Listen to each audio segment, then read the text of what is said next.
Welcome to another Tin Dog podcast. Again, this is the Sandman. This is 11.2 because, well, episode 11 was two very, very distinct, very, very separate stories. Yes, there was a bit of odd pixelated nudity in the last one, which is questionable. But Neil's better than your standard HBO person. If there's going to be nudity or violence, he's very old school. He's going to give us the impression that something happened with a scratch on the face rather than showing it, which is very Game of Thrones. The reason I won't be watching Game of Thrones there then. Yeah. Or any of the spin-offs. But Neil does have that level of worry where you start thinking, oh, is this what's going on? Is this what we're going to see? Ew, I don't want to see that. Now this story is weird because all I could remember of the original comic was that ball of hair that had been surgically removed from a young girl. Apparently there was bits of toenail clippings and all sorts. And I'd had to look it up at the time because I'd never come across it. And that was literally all I could remember of the story. Now, here's the thing. I used to own some original Sandman artwork. Yeah, I did. Brian Talbot. And it was from the Orpheus in the Underworld spin-off special, and it was a picture of the Sandman's castle. And outside the Sandman's castle there's always the three creatures, the ones you saw outside of the cave in the last episode, the one with the cat.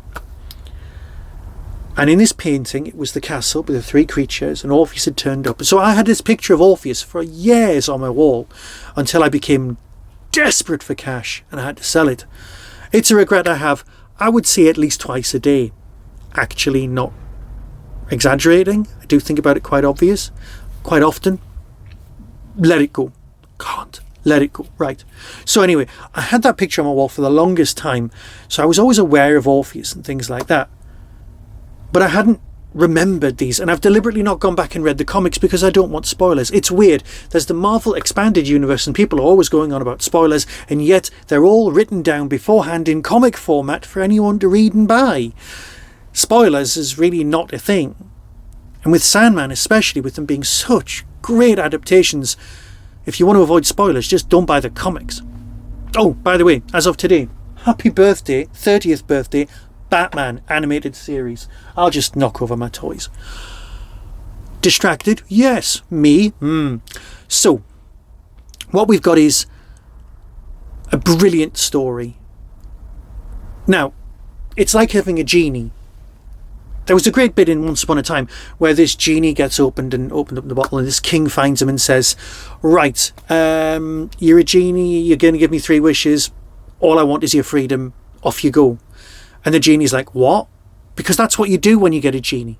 You instantly grant them freedom, because you'll probably end up with something so much more important than 3 wishes. You'll probably end up with a friend, which is what Rory from Doctor Who should have done after he spoke to the Master from Doctor Who in this brilliant episode.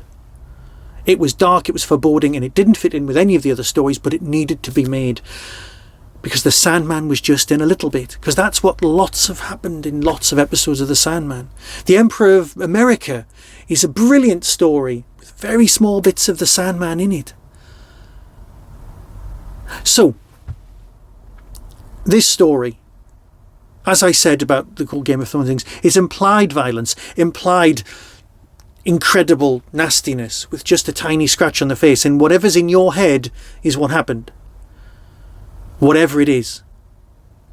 This person isn't a god, but they are an eternal being, bound by rules that were invented, rules of magic, rules of mysticism that they have to obey. The 3 sisters, the mother, the wife, all of that were beautifully performed. Oh my God, how good is that moment?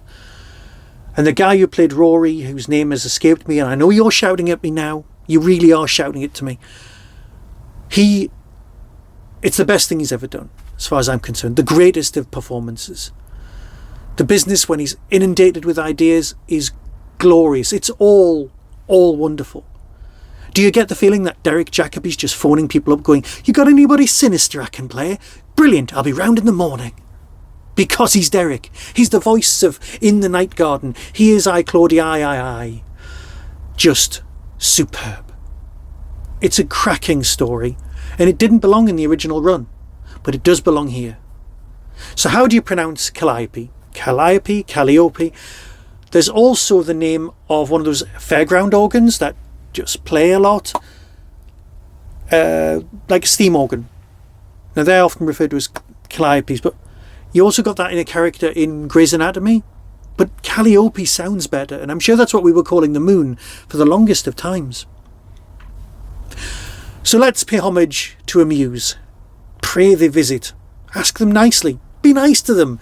Don't get threatened.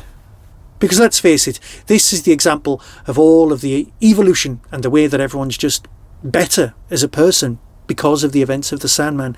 This is actually about character development, and you don't get that anywhere else. Or if you do, I'm just missing it. Thank you so much for joining me for these 12 episodes as we review the Sandman and talk about them and chat. Whether you agree with me or not, I don't know, but I've adored this adaptation. Thank you so much. And as for the throwaway J.K. Rowling remark, well, does she want to be a director of Potter? I don't know. It was hardly scathing, but it was interesting that it was in there. Nicely placed. Perhaps she does need a new agent. Have you seen the Christopher Eccleston thumb memes that's been going around? His agent's doing a marvellous job. Right. With that, I'll fade away. And until next time, when I'm probably going to be talking about Doctor Who or something else, be seeing you. Unless you want me to talk about Halo. I will definitely be around to talk about the new Star Wars series, which I think starts next week. So until next time, be seeing you.